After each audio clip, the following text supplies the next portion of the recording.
오늘은 어린 아이와 하나님의 나라라는 그런 제목으로 하나님의 말씀을 함께 나누겠습니다. 우리가 지난주에 살펴본 주제는 이혼에 관한 주제였죠. 이혼에 관한 교훈이라는 그런 제목으로 우리 하나님의 말씀을 살펴보았는데 문맥을 고려하지 않고 이혼에 관한 주제를 다루게 되면 윤리, 도덕적인 교훈이 될 수 있다. 그렇게 말씀을 드렸습니다. 그래서 우리는 이혼에 관한 주제를 하나님의 나라와 복음의 관점에서 우리 함께 살펴보았습니다. 오늘 우리가 살펴보게 되는 이 주제, 어린 아이에 관한 주제인데요. 마찬가지로 하나님의 나라와 복음의 관점에서 살펴보아야 하는 것이죠. 사실 오늘 본문은 여러분 언제 많이 설교되어지고 또 가르쳐집니까?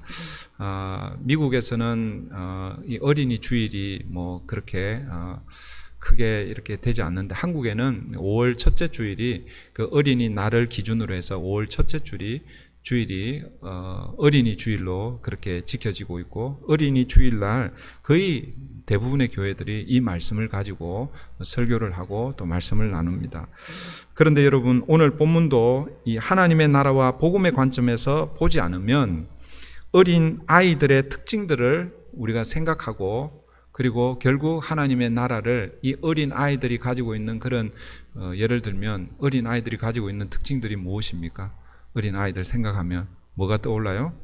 순수하고 착하고 말 잘 듣고 순종적이고 정직하고 아이들을 따라서 좀 다른 경우가 있죠, 그죠? 그렇게 이 본문을 보고 그러므로 우리도 이런 어린 아이와 같은 이런 마음을 가져야 하나님 나라를 소유할 수 있습니다. 이렇게 하게 되면 오늘 본문을 조금 다르게 보는 것이지요. 그래서 오늘 본문도 여러분, 이 본문이 앉아 있는 자리, 전체적인 문맥 안에서 즉 하나님의 나라와 복음이라는 그런 관점에서 오늘 본문을 살펴보아야 하는 것이죠. 13절 보십시오. 13절입니다. 사람들이 예수께서 만져주심을 바라고 어린 아이들을 데리고 오매 제자들이 꾸짖거늘. 사람들이 어린 아이들을 데리고 예수님께 왔습니다. 그러니까 예수님께 데려온 이유를 이렇게 설명하고 있죠. 예수께서 만져주심을 바라고. 예수님이 만져주심을 바란다라는 것이 이게 어떤 의미인가? 유대인들에게는 아기가 태어나면 그 지역에 아주 존경받는 랍비, 선생님이죠. 오늘 우리로 얘기하면 교회 목사님 정도 됩니다. 그러니까 여러분, 아이가 태어나면 목사님에게 축복 기도를 받으려고 이렇게 오는 경우가 있잖아요, 그죠? 유대인들에게도 그런 전통이 있었습니다. 그런 관습을 따라서 사람들이 지금 예수님께, 왜냐하면 예수님이 지금 이 당시에는 가장 소위 말해서 핫한 랍비입니다. 선생님으로 그렇게 알려져 있습니다. 그래서 자신들의 아이들을 데리고 와서 예수님께 아마 안수하여서, 그래서 16절에 보면 예수님이 아이들을 안으시고 안수하시고 축복하셨다 이렇게 말씀하시는데, 그런 것들을 원해서 이렇게 지금 아이들을 데려오고 있는 것이죠. 오늘 본문에서 소개되고 있는 이 어린 아이는 헬라어로 파이디온이라는 그런 단어를 쓰고 있습니다. 그러니까 이 단어는요, 그 아이들을 이렇게 레인지로 이렇게 하면 갓 태어난 신생아로부터 12살 미만의 아이들 전체를 파이디온이라고 이렇게 부릅니다. 그러니까 유대인들에게 있어서 그 아이들이 13세가 되면 성인식을 하거든요. 물론 아직 우리가 볼 때는 13살쯤 돼도 아직 아이처럼 보이는데, 그런데 공식적으로 13살이 되면 성인식을 해줍니다. 그러니까 성인식 하기 전에 아이들을 전체를 통틀어서 파이디온이라는 그런 단어를 쓰고 있습니다. 그런데 여러분, 병행 본문, 그러니까 오늘 본문이 같이 나오고 있는 다른 복음서, 우리 누가복음 18장에 오늘 본문이 나오고 있는데, 이 누가복음 18장은 이 어린 아이를 파이디온이라는 단어를 쓰지 않고 브레포스라는 단어를 쓰고 있습니다. 그래서 우리말 번역도 조금 다릅니다. 그러니까 마가복음은 어린 아이라고 이렇게 번역되고 있고, 누가복음 18장은요 어린 아기로 그렇게 번역되고 있습니다. 그러니까 브레포스라는 이 단어는 뉴본 베이비, 그러니까 갓 태어난 정말 신생아를 가리킬 때 사용하는 단어입니다. 그래서 이 마가복음에서는 어린아이에 대한 폭을 좀 넓게 보고 있죠. 10살쯤 되는 아이도 어린아이, 그리고 갓 태어난 아이도 어린아이. 그러니까 포괄적으로 이렇게 보고 있는데, 누가복음은 그렇지 않고 좀 특정적으로, 조금 더 구체적으로 신생아 정도로 그렇게 보고 있는 거예요. 그러니까 실제로 예수님께, 그러니까 학자들이 오늘 마가복음에서 지금 바이디온으로 사용되고는 있지만, 실제로 예수님께 아이들을 데려온 이 아이는 뭐 우리가 소위 말하는, 우리 밑에 내려가면 이제 우리 아이들 있잖아요. 그죠? 10살 어간 되는 7, 8 이런 아이들을 손잡고 데려왔다기보다는 태어난 지 얼마 되지 않은, 어쩌면 아직 스스로 자기를 가누지 못하는 그런 아이들을 안고 지금 예수님께 왔을 것이다 라고 그렇게 학자들이 추정을 합니다. 그런데 여러분, 제자들이 이런 어린 아이들을 데리고 온 사람들을 지금 어떻게 대하고 있는가? 어떻게 대하고 있습니까? 다시 13절 보시면 사람들을 어떻게 합니까? 꾸짖으매라고 이렇게 말씀하고 있죠. 제자들이요 꾸짖고 있습니다. 여기서 꾸짖다라는 이 단어는 제가 앞에서 우리 마가복음을 강의하면서 제가 좀 자세하게 다루지는 않았는데, 이 꾸짖다라는 이 단어가 기억하실 필요는 없는데 그 어감 정도는 이렇게 여러분 기억하시면 좋습니다. 에피티마오라는 그런 헬라어입니다. 이거 기억하실 필요는 없습니다. 에피티마오라는 이 단어인데, 이 단어가 언제 사용되었는지는 여러분 기억을 좀 하셔야 돼요. 이 단어가 언제 사용되었냐면 마가복음 1장에서 예수님께서 세례를 받으시고 시험을 받으시고 그 다음에 하나님 나라 복음을 선포하셨잖아요. 그죠? 그리고 나서 제일 먼저 어디로 가셨습니까? 가버나움 회당으로 가셨습니다. 회당에서 하나님의 말씀을 선포하시고, 그러니까 오늘로 치면 이제 우리 예배를 드리면서 말씀을 선포하시는 거예요. 그 말씀 선포한 이후에 제일 먼저 일으키신 이적이 뭐냐면 귀신을 내어 쫓는 그런 장면이 있습니다. 그러니까 마가복음 1장을 여러분 나중에 한번 참고해 보십시오. 이미 다 설교를 했어요. 그런데 이 귀신을 내어 쫓을 때 그 내어 쫓다라는 그 단어가 뭐냐면 에피티마오라는 단어입니다. 꾸짖다, 내쫓다라는 이 단어입니다. 그리고 예수님께서 4장인가요 가면 그 풍랑이 일잖아요, 그죠? 이 풍랑을 잔잔케 하실 때 그때도 예수님이 그 바람과 그 바다 파도를 꾸짖으시면서 잠잠케 하십니다. 이때도 사용된 단어가 에피티마오라는 단어입니다. 그리고 또 이 단어가 언제 사용되었냐면 8장에 여러분 예수님께서 1차 순환 예고를 하셨죠. 그 순환 예고를 듣고 나서 누가 반응을 합니까? 베드로가 반응하잖아요. 베드로가 어떻게 반응합니까? 예수님을 향해서 항변하면서 반응하잖아요. 아니 예수님, 당신은 메시아로 이 땅에 오셨는데 그런 일이 예수님에게 일어날 수 없습니다. 항변하면서 그렇게 반응하거든요. 우리말 번역은 항변했다라고 이렇게 번역하고 있지만 원래 이 단어가 어떤 단어라고요? 에피티마오라는 그런 단어입니다. 그러니까 여러분, 우리말은 조금 뭐랄까요? 이렇게 조금 이렇게 단어가 생각이 안 나네요. 조금 이렇게 뭐랄까 예쁘게 번역을 하고 있는 거예요. 실제는 어떤 의미냐면 지금 베드로가 예수님을 꾸짖고 있는 거예요. 아니 예수님, 그렇게 꾸짖는 그런 모습을 에피티마오라는 단어입니다. 그 반응 이후에 예수님이 또 베드로를 어떻게 하십니까? 베드로를 또 꾸짖잖아요. 그때 어떻게 꾸짖습니까?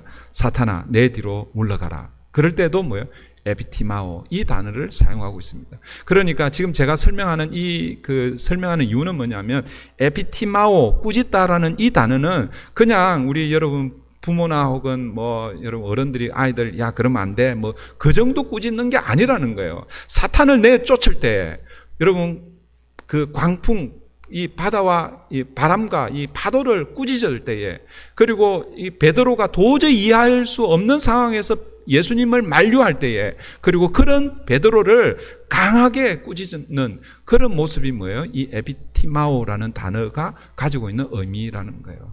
그러니까 그런 어감을 가지고 오늘 지금 제자들이 예수님께 자기의 어린 아이들, 그 순수한 마음으로 나왔거든요. 예수님 좀 만져주시고 아이들을 축복해 주시는 그런 마음으로 나오는 그들을 향해서 꾸짖고 있는 거예요. 그러니까 그냥 뭐, 야, 지금 예수님 바빠. 뭐 이 정도가 아니라는 거예요. 사실은 강하게 그렇게 꾸짖고 있다라는 그런 의미죠. 그런데 여러분, 예수님께서 마가복음 우리 9장이죠. 우리가 10장을 지금 하고 있는데, 우리가 본문을 뭐 조금씩 보고, 그 다음에 또 이렇게 한 주 이렇게 뭐랄까, 이게 텀을 두고 있으니까 굉장히 9장이면 굉장히 멀리 있는 것처럼 보이는데, 여러분 9장에서 예수님께서 어린 아이들을 어떻게 대해야 하는지를 이미 말씀해 주셨죠. 그게 9장 36절 37절입니다. 그 본문을 한번 보십시오. 어린 아이 하나를 데려다가 그들 가운데 세우시고 안으시며 제자들에게 이르시되, 이 말씀 하신 그 배경은 뭐냐면, 누가 크냐, 누가 큰지에 대해서 다투고 있을 때, 그때 뭐 예수님께서 어린 아이를 데려와서 그들에게 데몬스트레이트 해주고 있는 거죠.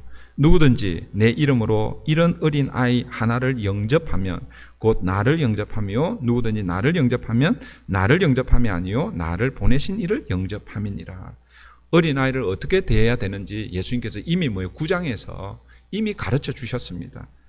어린 아이를 영접하는 것이 곧 예수님 자신을 영접하는 것이고, 예수님을 영접하는 것이 곧 뭐예요? 하나님을 영접하는 것. 그와 똑같은 의미다라고 그렇게 말씀하셨습니다. 그런데 제자들이 지금 어린 아이들을 어떻게 대하고 있는가? 영접하기는커녕 뭐예요? 오히려 그 아이를 데려온 그 부모들을 꾸짖고 있다라는 것이죠.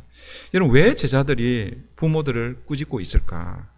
여러분, 10장, 지금 오늘 본문은 10장입니다. 물론 이제 9장에서 시간적으로는 뭐 시간이 좀 많이 흘렀을 수는 있습니다. 그러나 여러분, 지금 같은 맥락에서 이렇게 걸어가고 있거든요. 이게 마가복음의 제2막에서 갈릴리 to 제루살렘, from Galilee to Jerusalem, journey from Galilee to Jerusalem.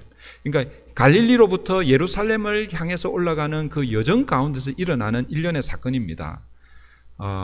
그러니까 여러분, 9장에서 예수님이 제자들에게 이렇게 가르쳤는데 제자들이 잊어버렸을까? 이 가르침을. 제자들은 진짜 무식하고 고기 잡는, 죄송합니다, 고기 또 잡는 이런 분들을 그렇게 비하하는 게 아니에요. 그 당시에는 그런 사람들이었잖아요, 그죠? 제자들이 다 그런 부류의 사람들이었는데, 제자들이 무식했기 때문에, 배우지를 못했기 때문에 잊어버렸을까요? 저는 그렇게 생각하지 않습니다. 그러면 우리가 소위 말해서 합리적인 의심을 해볼 필요가 있는 거죠. 왜 제자들이, 아니 9장에서 예수님이 어린 아이들을 어떻게 대할 것을 가르쳐 주셨는데, 그 사실은 여러분 그 충격이 그냥 이렇게 그냥 그게 뭐랄까 잊어버릴 정도가 아니죠.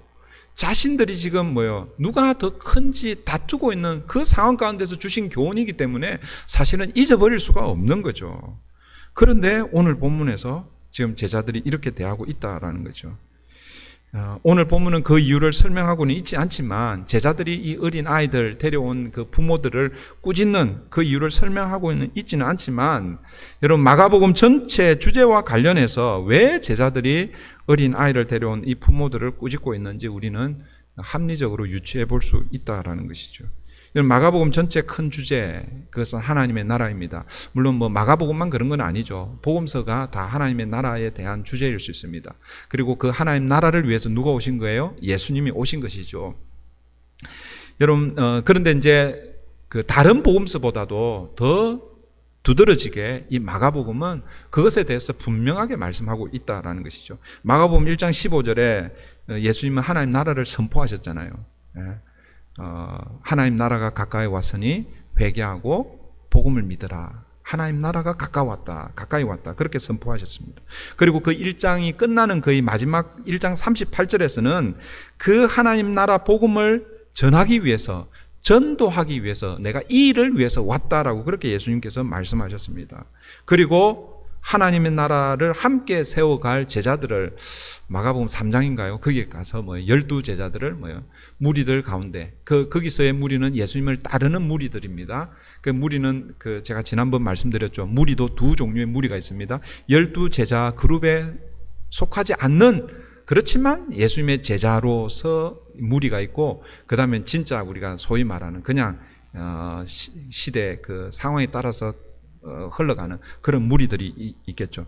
근데 예수님을 따르는, 신실하게 따르는 그 무리들 가운데서 예수님은 12 제자들을 세우시고 그 제자들에게 하나님의 나라 이 사역을 나중에 이제 각 복음서에 끝나면 그렇게 다 위임을 해 주시잖아요.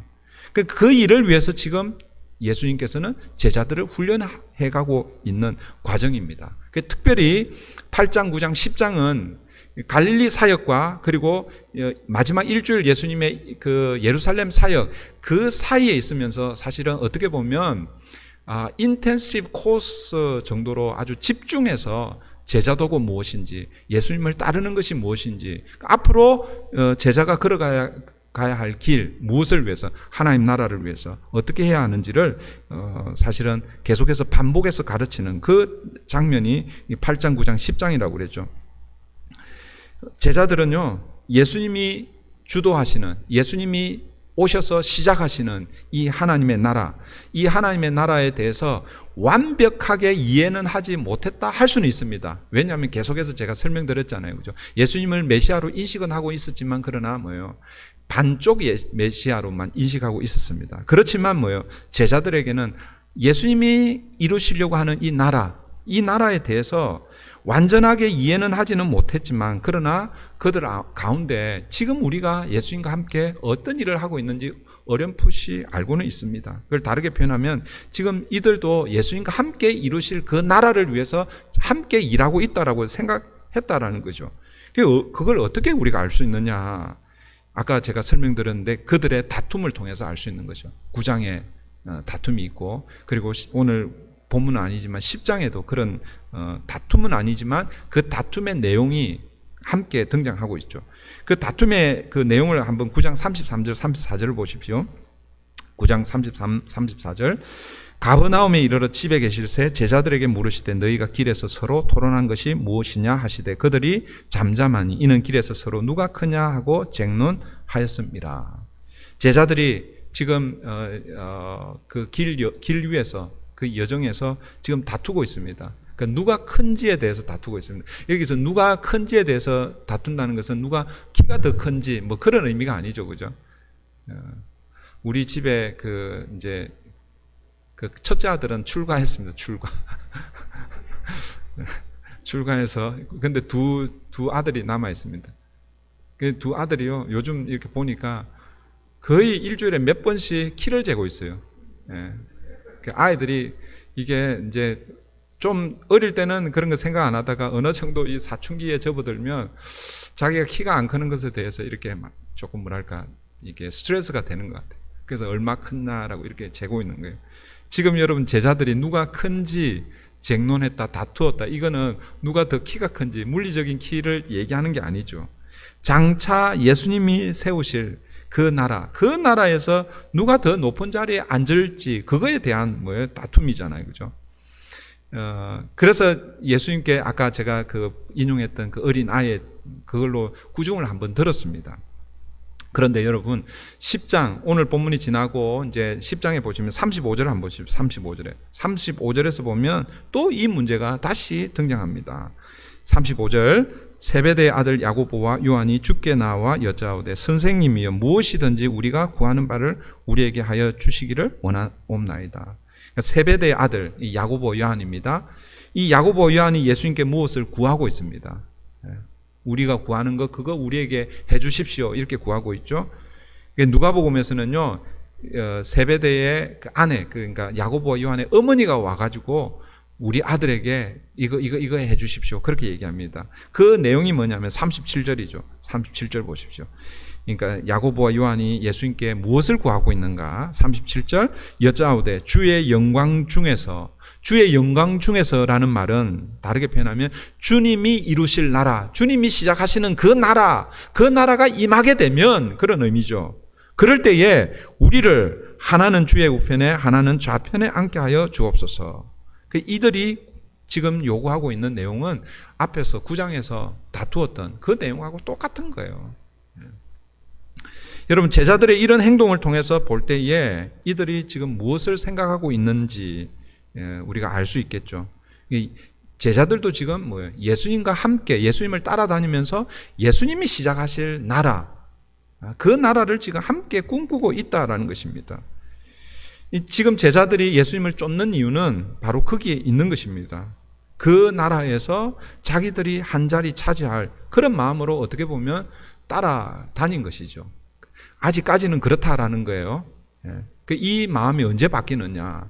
예수님 십자가에 돌아가시고, 사실은 그때도 아직 바뀌지 않아요. 돌아가셨을 때 어떻게 해요? 이게 꿈이었구나 하고 다 도망가 버렸잖아요. 그러니까 아직도 아니에요. 부활하셨어요, 그죠? 부활하셨는데 예수님이 제자들을 불러 모읍니다. 그런데 그때도 아직 아니에요. 언제 이걸 깨닫게 되느냐 하면 사도행전 2장에 가서야 깨닫습니다. 아버지께서 약속하신 성령을 받을 때, 그때 뭐예요? 이제 지난 3년 동안 주님을 따라다니며 주님께서 가르쳐 주셨던 이런 것들이 뭐예요? 다 이제 구슬로 이렇게 남아 있었는데 성령이 임하면서 그것이 뭐예요? 깨어져서 이게 아름다운 목걸이로 이렇게 되는 거예요. 그러니까 뭐예요? 그때부터 제자들이 어떻게 해요? 복음에 헌신하게 되는 것이죠. 복음에 그냥 헌신이 아니라 뭐예요? 자기의 생명을 바쳐서 헌신하게 되는 것이죠. 그러나 어쨌든 지금까지는 아직 뭐예요? 예수님이 세우시는 그 나라를 함께 꿈꾸고는 있지만, 그러나 뭐예요? 이런 걸 동상이몽이라 그러잖아요. 같은 것처럼 보이는데 다른 생각을 하고 있는 거. 그러니까 지금 제자들이 주님과 함께, 예수님과 함께 이 로마를 전복시키고 혁명을 일으켜서 하나님이 약속하신 이스라엘을 회복하는 이런 나라를 꿈꾸면서 예수님을 따라다녔습니다. 그러니까 여러분, 제자들이 꿈꾸는 이 나라는요, 무엇으로 이루는 나라입니까? 제가 늘 말씀드린 다윗과 같은 힘을 가진 그 힘으로 이루는 나라라는 거예요. 그런 나라를 위해서 지금 어디로 가고 있습니까? 예루살렘으로 가고 있는 거예요.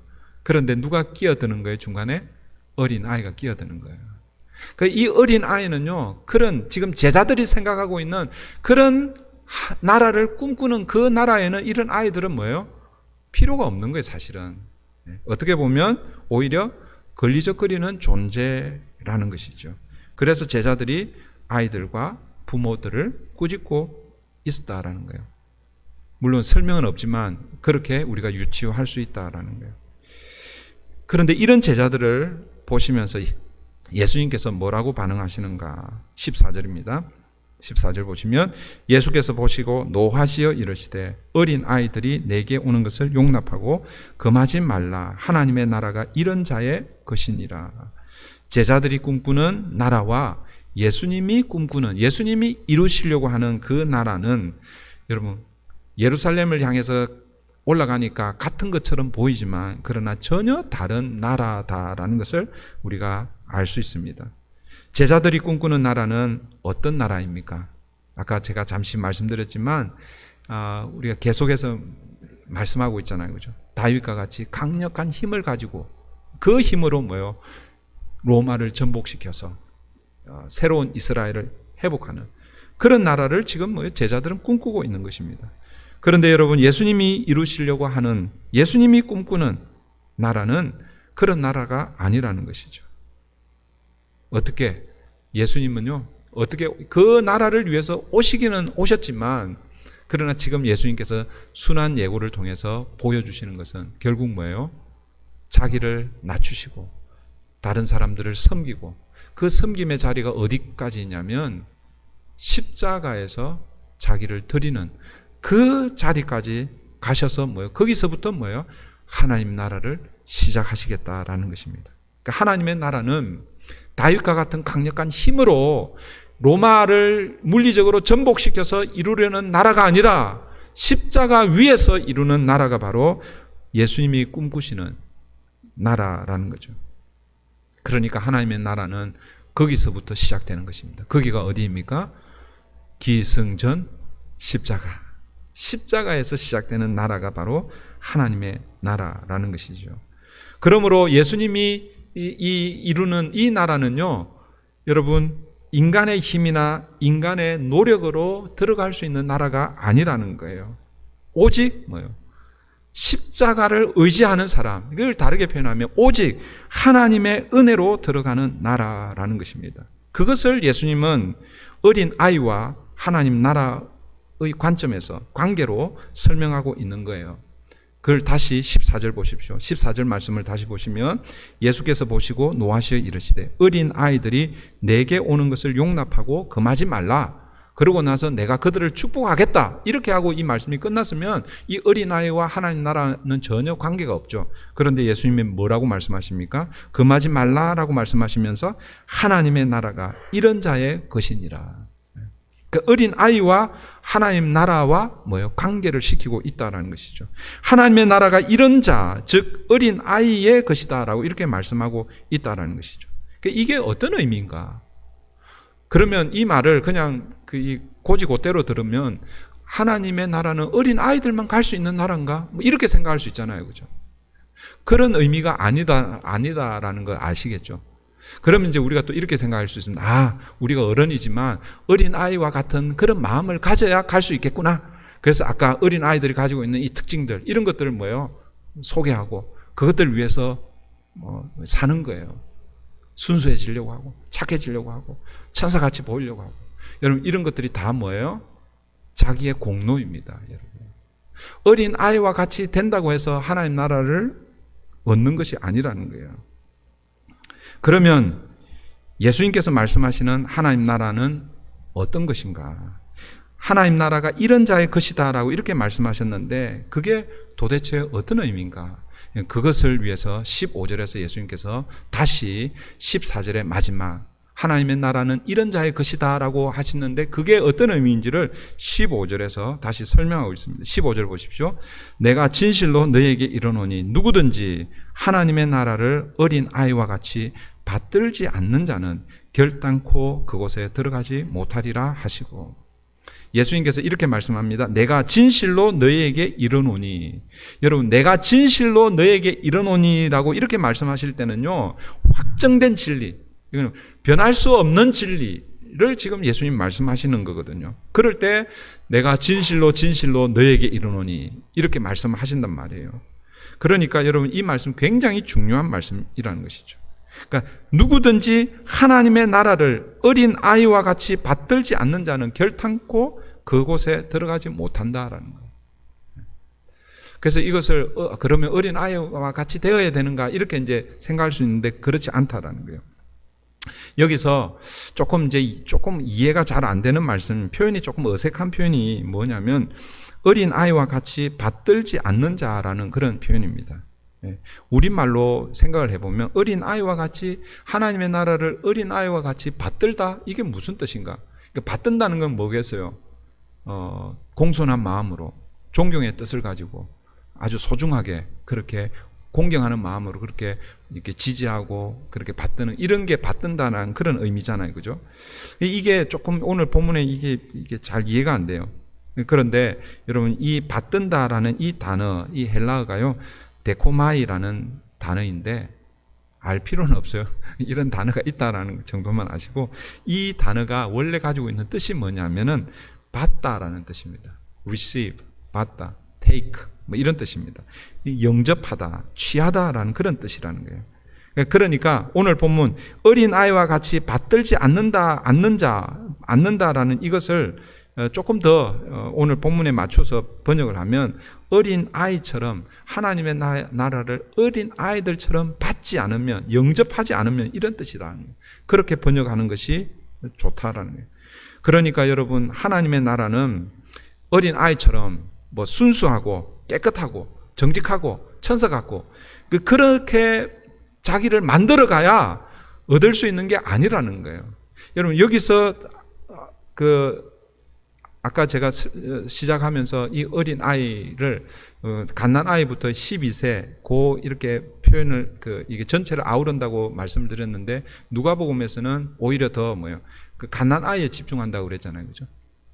오히려 갓난 아이를 빗대어서 우리가 보는 것이 훨씬 더 오늘 본문을 이해하는 것이 쉽습니다. 만약 우리가 어린 아이를 이 특징을 만약에 찾는다고 그러면 이 갓난 아이에게서 그 어린 아이들의 특징을 찾는 것이 오히려 타당하다라는 것이죠. 그러니까 갓난 아이, 지금 태어난 지 얼마 되지 않았어요. 한 달이 채 되지 않았다고 한번 가정을 해보십시오. 여러분, 이 갓난 아이는요, 절대 혼자 살아갈 수 없는 존재이죠. 그러니까 절대 의존에 있는 의존적인 존재라는 것이죠. 그러니까 스스로 혼자 먹을 것을 구할 수도 없고, 스스로 혼자 입을 것을 뭐 준비해서 입고 혹은 잘 곳을 자기 스스로 할 수 있는 게 아니에요. 그러니까 이 갓난아이는요, 생존이 불가능한 존재라는 거예요. 그런 아이가 바로 오늘 본문에 등장하는 이런 어린 아이라는 거예요. 그래서 오늘 본문을 통해서 우리가 기억해야 할 것은 하나님 나라와 어린 아이를 왜 이렇게 예수님께서 비교를 하면서 설명하고 있는가. 결국 하나님의 나라는 자기 힘이나 자기 공로로 얻는 것이 아니다라는 것입니다. 전적인 하나님의 은혜로 얻는다. 이것을 여러분 기억해야 합니다. 그 하나님의 은혜의 선물이 무엇입니까? 그것이 바로 십자가라는 것이죠. 그래서 예수님은 그 하나님의 은혜의 선물인 이 십자가를 준비하기 위해서 지금 어디를 향해서 가고 계신 것입니까? 예루살렘으로 향하고 있는 것이죠. 사랑하는 성도 여러분, 어린 아이와 같이 된다라는 것은 어린 아이들의 그런 특징을 우리가 닮아간다, 이게 아니라는 거예요. 그런 특징을 닮아가려면 거기는 다 뭐예요? 여러분의 노력이 들어가는 거예요. 여러분의 수고가 들어가는 거예요. 여러분들의 공로가 다 들어가는 거예요. 그런데 하나님의 나라는 그런 것들을 통해서 이루어지는 것이 아니라는 거예요. 하나님의 나라는 아예 완전히 내 힘으로는 도저히 감당할 수 없는, 그것이 바로 어린 아이라는 것이죠. 절대 의존적인 존재가 된다는 것, 이것이 뭐예요? 어린 아이와 같이 된다라는 그런 의미입니다. 여러분, 세상은요, 그러니까 예를 들어서 아이들을 예를 들어서 아이가 태어났어요. 자라고 성장하잖아요, 그죠? 그렇게 성장할 때 이게 성장했다라고 이렇게 할 때에 그때 그 아이들이 이제 부모로부터 독립하는 것, 이런 것들을 이제 완전하게 성장했다라고 이렇게 이제 표현을 하잖아요. 그죠? 세상에서는요, 이 성장했다라는 것은 어떻게 보면 이제 의존적인 것이 아니라 스스로 이렇게 살아갈 수 있는 그 독립적인 존재가 되는 것, 이것을 뭐예요? 성장했다라고 그렇게 말하는 것이죠. 그런데 신앙의 영역에서 성장했다, 이것은 정반대의 개념이라는 것입니다. 신앙은요, 자라면 자랄수록, 성숙하면 성숙할수록 더 뭐예요? 의존적이어야 한다라는 것입니다. 만약에 여러분들이 예수를 믿고 신앙생활을 하면서 뭐 성경 공부도 하고 제자훈련도 받고 여러 가지 를 공부를 해서 내가 성장했습니다, 이제 나는 독립적인 존재가 되겠습니다, 그리고 하나님 앞에서 독립선언을 한번 해보십시오. 그럼 어떻게 되겠습니까? 신앙은 깊으면 깊어질수록, 신앙이 성장하면 성장할수록 더 뭐예요? 내가 죄인인 것을 깨닫고, 나는 하나님의 은혜가 아니면 살 수 없는 전적인 하나님, 절대적으로 하나님을 의지하지 않으면 살 수 없는 존재구나, 그것을 깨닫는 것이 뭐예요? 신앙은 더 성장하고 더 깊어지는 것이라는 거예요. 그걸 다르게 표현하면 더 뭐예요? 하나님을 의존하는 존재라는 거예요. 하나님을 떠나서는 살 수 없는 존재입니다. 그래서 오늘도 하나님을 바라보고 하나님 붙듭니다. 그래서 오늘 십자가 아니면은 살 수 없는 존재입니다. 여러분, 이것이 어린 아이와 같이 하나님 나라를 받드는, 혹은 하나님 나라를 받아들이는 자라는 것입니다. 저와 여러분이 어린 아이가 되자, 이게 아니에요. 우리는 어린 아이가 될 수가 없습니다. 갓난 어린 아이. 만약에 어린 아이가 된다면 갓난 아기가 되어야 됩니다. 아무것도 할 수 없는, 하나님 앞에서 나는 아무것도 할 수 없는 존재입니다. 그래서 오늘도 주님이 필요하고 주님의 십자가가 필요합니다. 그 주님께서 예루살렘으로 올라가고 계십니다. 뭘 준비하기 위해서요? 십자가를 준비하기 위해서. 오늘 저와 여러분 그 십자가 때문에 여기에 서 있는 것입니다. 오늘 우리 모두가 다 하나님의 나라를 소유한 자 되기를 바랍니다. 아니, 이미 소유한 줄 믿습니다. 그 말은 뭐예요? 오늘도 십자가를 붙들고 있습니다. 그런 고백입니다. 그 십자가를 붙들고 이 땅을 사는 저와 여러분 되기를 바랍니다. 기도하겠습니다. 하나님, 어린 아이들이